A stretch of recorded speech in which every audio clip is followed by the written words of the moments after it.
We've all heard the saying, when life hands you lemons, you make lemonade. But how do you turn a sour life situation into something sweet? Let me start from the beginning. The year was 2018, and I was on my grind, honey. I tell you, I was working 2 jobs, nearing graduation, performing stand-up comedy, and I was chasing J-Lo. That's right, Jennifer Lopez. I was on a mission to be in the best shape of my life. I was doing it, working out 6 days a week, eating healthy, and capturing every moment of my jaw-dropping transformation in selfies that would have put Kim Kardashian to shame. I was living my best life. It was all about getting the J-Lo booty. We've all seen that booty. And the abs of steel just in time for my 50th birthday in May of 2018. May came and I graduated with my degree. I turned 50, and if I say so myself, my booty was popping, honey. J-Lo would have been proud. I rewarded myself with a trip to Miami to show off my new body in a bikini. I was in the best shape of my life and the best I had ever felt. Upon returning from Miami, my life melted back into a normal routine. July and August came and went without any fanfare. I started to experience back pain just a little after September. I knew something was different because I had never felt this pain before. I had the normal uncomfortable pain from working out, climbing Camelback Mountain during the hottest part of the day. As the weeks passed, I noticed the pain getting worse, and I knew something was wrong. I began to drop pounds. Now, I don't know about you, but I was on a high. Skinny? What? Me? Are you kidding? Yes. I was embracing it all. I considered myself for the first time in my life to be a size of a runway model. Hello. I was ready to give Victoria's Secrets a call. But as time went by, I knew something was seriously wrong. The pain got to be so bad that I couldn't even tie my shoe.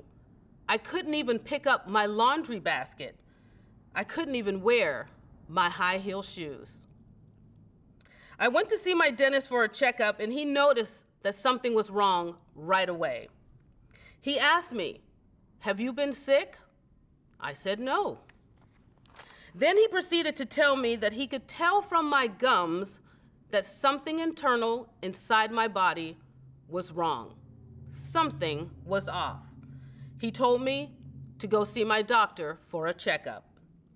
A few days later, I went to see my doctor, who ordered an MRI on my spine, since that's where all the pain was concentrated. I will never forget this date. It was the day before Thanksgiving, November 21st, 2018. My doctor told me with a very calm voice, "You have stage 4 lung cancer." Stage 4 lung cancer. I had never smoked a day in my life. It spread from my lungs to my lower spine, my pelvis, and the top of my right shoulder. I didn't know what to think.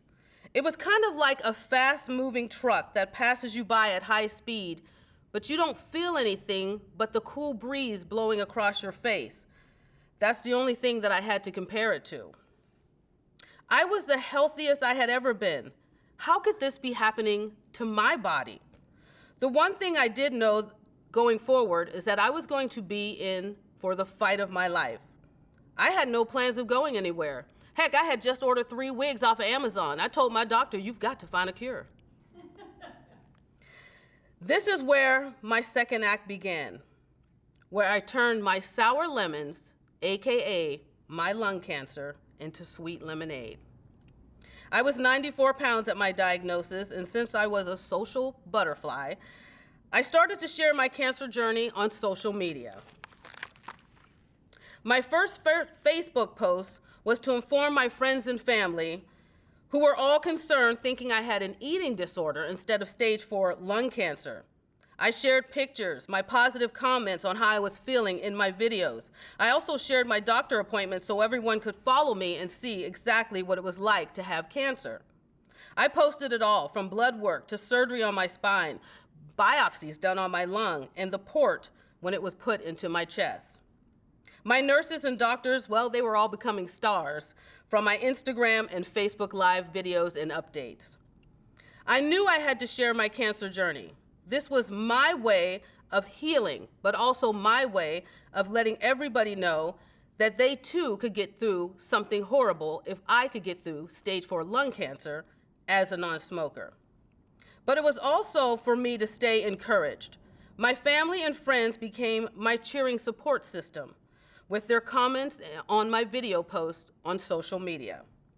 My social media video posts began to attract local and national attention.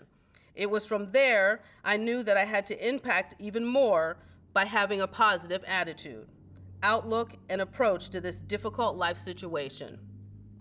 Now, I don't know about you, but having stage 4 lung cancer is a beast. But I told my doctor, I said, my cancer is a man. He said, I didn't know cancer had a gender. I said, oh yes, it's a man. Of course it's a man. It's like every other man out there. It too could not resist the chocolate. I was featured on Channel 12 twice and ABC 15. The Mayo Clinic even featured me in a video on the importance of working out while going through cancer.